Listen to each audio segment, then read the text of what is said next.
مەڵبەندی دەوروبەری هەولێری کۆمەڵی دادگەری بە ئامادەبوونی مامۆستا باپیر سەرۆکی کۆمەڵی دادگەری ئێوارەخوانێکی بەربانجی بۆ 400 لە کادیرانی سنووری مەڵبەندەکەی ئەنجامدا. دیارە ئێمە وەکو مەڵبەندی دەوروبەری هەولێر بۆ هەموو ساڵێک ئێوارەخوانێک ئیفتارێک ساز دەکەین بۆ بەشێک لە ئەندامان و کادیرانی سنوورەکەمان و سنووری هەموو ئەنجومەنەکەمان.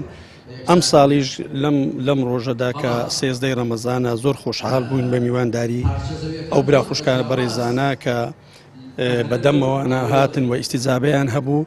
پێمان خۆش بوو لەم ساڵیشدا ئیفتارێک و ئێوارەخوانێک بۆ ئەندامان و کادیرانی سنووری مەڵبەندی دەوروبەری هەولێر و هەموو ئەنجومەنەکان ساز بکەین. لای خۆشیانەوە کادیرانی سنووری مەڵبەندی دەوروبەری هەولێری کۆمەڵ با گرنگیەوە لە کۆبوونەوەی لەم جۆرە دەڕوانن. دەستخۆشی لە ستافی مەڵبەند دەکەین بە بوونەی ئەو ئیفتار سایمێکی ئەوڕۆ کردوێتی بۆ ئامادەبوون.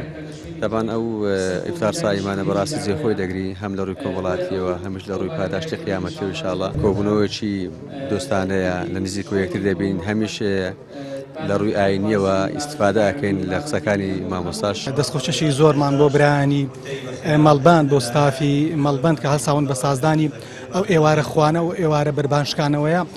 طبعا لە ڕووی کۆمەڵایەتیەوە سوودەشی یەکجار زۆری هەیە بە حکمی ئەوەمە سنووری مەڵبەندەکەمان فراوانە.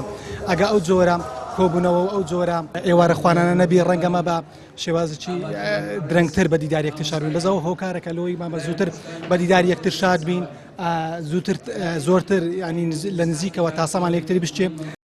لە ئێوارەخوانەکەی مەڵبەندی دەوروبەری هەولێردا مامۆستا عەلی باپیر سەرۆکی کۆمەڵی دادگەری لەبارەی مانگی پیرۆزی ڕەمەزان و ڕەمەزان وەک گوێزگەی چاوبخۆدا گێڕانەوە چەند وتەیەکی پێشکەش بە ئامادەبووان کرد.